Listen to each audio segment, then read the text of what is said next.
Are you struggling to consistently capture amazing photos? Do you feel like you're on the brink of mastery, but then you keep stumbling over the same hurdles? This video is going to help. Every photo communicates something. But what? And how? Today, I'll guide you through the key principles of visual communication. By the end, you'll not only understand how photos communicate, but you'll also uncover that they don't actually tell stories. At least not in the way that you may think. Now, I'm shooting this video in the amazing Salar de Uyuni in Bolivia. Since I'm traveling, I've got to make do with the locations that I have. This video is part of a short series on visual cues. It's aimed at helping you become a master visual communicator. What are visual cues? They're all around you and they can transform your photos, conveying everything from mood to grand ideas. You just need to know how to use them effectively. The previous video was all about different categories of visual cues. Don't worry, if you missed it, everything will become clear very quickly. But I do suggest that you check it out later because it will help you with your visual communication. I'm also launching a course to help you make the best photos of your life. Visual cues and visual communication are what it's all about. It's full of videos, case studies, and exercises. More information on everything in the description of this video. As we dive in and you start to get a deeper understanding of what visual cues are, I encourage you to reflect on how you've been using them in your own photography. Also think how you might use them differently after this video. And now let's start with something important. There are two types of visual cues. When it comes to visual cues, there are two distinct types. The first appeals more to the senses, to the emotions, sometimes even creating a visceral impact. These visual cues communicate on an instinctual level, and they trigger immediate associations. The second type appeals more to our intellect, and it requires some thinking in order for these visual cues to have impact. A photograph can be dominated by either type of visual cues, meaning that it can have a strong emotional or intellectual appeal. Often there's actually a bit of both kinds of visual cues in one photo. And are there cases where an image contains a strong presence of both kinds of visual cues? I mean, at least theoretically, wouldn't that be great? I'll definitely get into this towards the end of the video. For now, let's have a look at visual cues that appeal to the senses, emotions that can be visceral. Some examples of such visual cues. When you look at a scene like this, you experience it far more than you dissect it intellectually. The focus is primarily on shapes and rhythms, the ethereal quality of fog illuminated by light. All of these elements may awaken your senses and evoke a visceral response. They're unlikely to get you thinking about a story. They're not the right ingredients for a story. Now this photo. The frame is filled with nothing but the radiant smile. There's no strong sense of story present here either. However, there is an emotional connection formed through the child's joyous expression. Once again, there's no need for thought. We simply feel.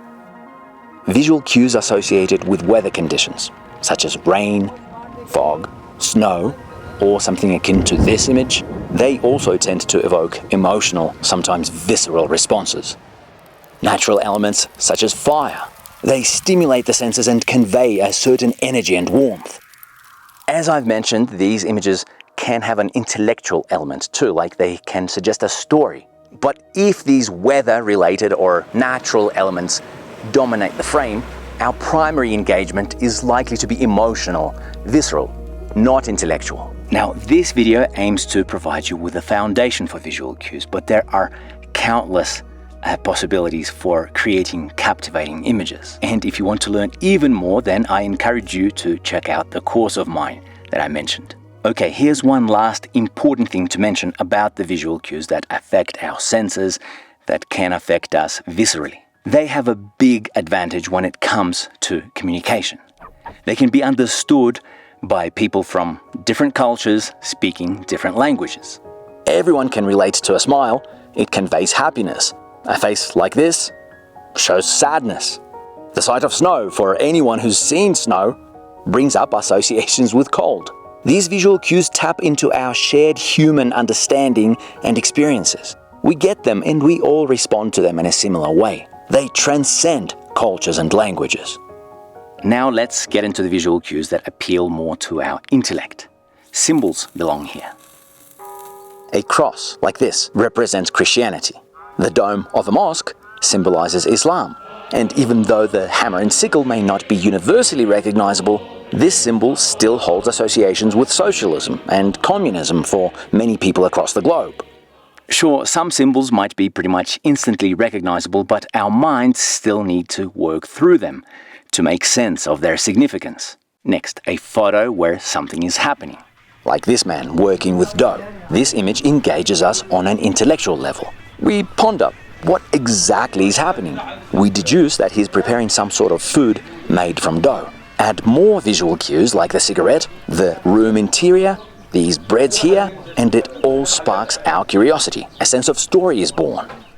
Here we see people passing pieces of wood between them. We begin trying to understand the story behind the photograph. The vibrant colors do evoke some energy and excitement on a visceral level, but the primary impact here is more likely to be intellectual engagement and an attempt to make sense of this scene. It's important to note that the visual cues that appeal more to our intellect do have one disadvantage. Some of them may not be universally understood or interpreted. A symbol that may be totally clear to you may not hold the same clarity to another viewer. Let's say to me, to many people in South America, they'll quickly recognize the Chilean flag here. But if you don't know that this is a Chilean flag, then the impact and the interpretation of the image is completely different. Motion blur. This kind of visual cue also needs some intellectual engagement. To someone fairly visually literate, in the situation you're seeing, motion blur is a clear visual cue for movement, for dynamism, even chaos. But to someone unfamiliar with this aspect of visual language, it may simply appear as a poorly taken, blurred image. Now let's talk more about a sense of story. This is one of the main things that we can achieve through visual cues that engage us intellectually. I want to emphasize that it's a sense of story. Even though people often say, oh, the story in that photo is so powerful, or the story in that photo is worth 1,000 words, photographs do not tell stories. At least not in the same way that books or movies or theater do. Photographs can't narrate a chronological tale. We can guide the viewer's gaze, but we have no control over the order in which that viewer will digest the different elements within the frame. You can't add sound or music or voiceover to enhance the storytelling power of a photo. What a photograph can offer are the ingredients of a story, and then the viewers take those ingredients and imagine their own story. The photo you're seeing now. These two elderly ladies, seemingly in cold weather, walking along an empty rural road. One has a bicycle, the other, intriguingly, a goat. What story does your mind make from this image? Only I know where they were actually going because I asked. Yet, the visual cues may ignite your imagination to create a unique story. The story you form is influenced by your experiences, your visual literacy, and even your understanding of the world. This is the beauty of photography. If you, as a photographer, provide compelling elements, then the images you make can spark the imagination and create countless possible stories in the minds of the viewers. That's why recognizing and intentionally using visual cues is so critical. By doing this, you're giving your stories a chance to be communicated more effectively. Oh, and where were these women going with a goat?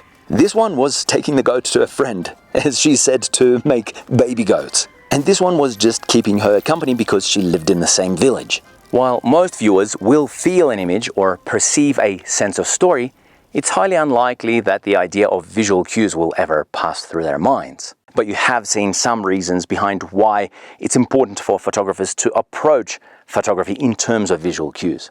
And here are a few more reasons. One more essential reason is to have direction for your photographs. By identifying and understanding visual cues, you can decide what you want your image to be about. Imagine your goal is to create a strong sense of atmosphere in your photo. You'll know to look for specific visual cues that contribute to that atmosphere. Additionally, having direction and considering visual cues can help you make more deliberate choices of what to include into the frame and what to exclude. Let's say you have a photograph of a mysterious-looking landscape. You wouldn't want to frame in something that's completely contradictory, like some object of a bright and distracting color, or an element that would disrupt the sense of mystery that you're aiming to convey. Being conscious of the visual cues at play allows you to maintain the intended mood and the narrative. And when it comes to creating a sense of story, you will seek those elements which will contribute to that sense of story. You may even wait patiently for just the right moment when the sense of story becomes more clear. Also, it really helps to be able to clearly identify and differentiate between the different visual cues that are present in a scene. This way you can really make the most out of the ingredients that appear in front of you. Like, there's no point to try and create a sense of story if the scene lacks the ingredients for a sense of story. It's like my earlier example of the image with shapes, light and fog. The ingredients for atmosphere and mood were present, but there were no visual cues that confirmed the existence of any particular story. So I shifted my focus to only conveying the atmosphere. Similarly, in the goat image, there was a strong sense of story, but no visual cue that could create a strong sense of mood or atmosphere. It was pretty apparent that I should just focus on the story-related visual cues. As a photographer, it's important to recognize and to work with the ingredients that are available in a given scene. And it's not about one type of visual cues being better than the other. There's no better in this case. It's just about maximizing the potential of the ingredients that are actually there. Both types of visual cues in one. One of the main reasons to approach photography in terms of visual cues is to be able to recognize those scenarios where both types of visual cues are present and strong. So the visual cues that appeal more to the senses, that can be visceral, and the ones that appeal more to the intellect. Remember the question that I asked in the beginning. Can there be situations where both types of visual cues are equally strong? So the answer is, of course, yes. Now, it's important to note that there's no scientific way to measure the equality of the strength of visual cues. I just want to make that clear. But yes, some situations will have a strong presence of the more sensory and the more intellectual visual cues together. Are such images the pinnacle of travel and documentary photography? I think that's a natural question to ask, but the answer isn't a simple yes or no. There are plenty of great photos that focus solely on evoking emotions. In the same way, there are plenty of those that focus on engaging the viewer intellectually and conveying a sense of story. That being said, I do strive to make photos that blend both types of visual cues at almost equal strength. I'll just go through a couple of examples with my explanations. An image like this. The sense of atmosphere is so strong because of the darkness and the warm glow of the candle light. At the same time, this body language here. The mother is saying something to her child. This is so evocative, and we can't help but imagine, what's happening. We invent our own story. This, one of my favorite photos. There's a strong visceral impact from the black smoke, but there's also this contrast.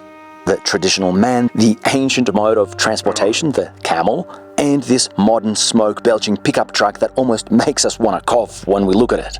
It definitely feels like there's a sense of story, like there's a battle between the ancient and the modern that's taking place here.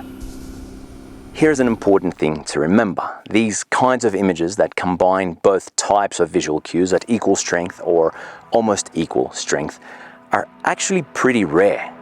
So whenever I come across such situations, I always make sure to take advantage. I can pull out some of these examples because I've been shooting for years, but if you haven't been, then don't be surprised if you end up with a handful per year. So to wrap it up, if you're passionate about photography and you don't only want to make snapshots or postcard-like photos, if you want to make photos that actually communicate something, then mastering visual cues is absolutely vital. You need to understand visual cues, use them strategically, recognize their limitations so that you can avoid wasting your time and energy. And something that's underrated, you should be patient when you see the potential for something that you feel may bring your vision to life. Remember to check out my course on making powerful photos that communicate. It's full of lessons like the ones that you've learned here. And in the next video, we'll focus on the importance of composition for visual cues. Please like, subscribe, share this video. Until next time.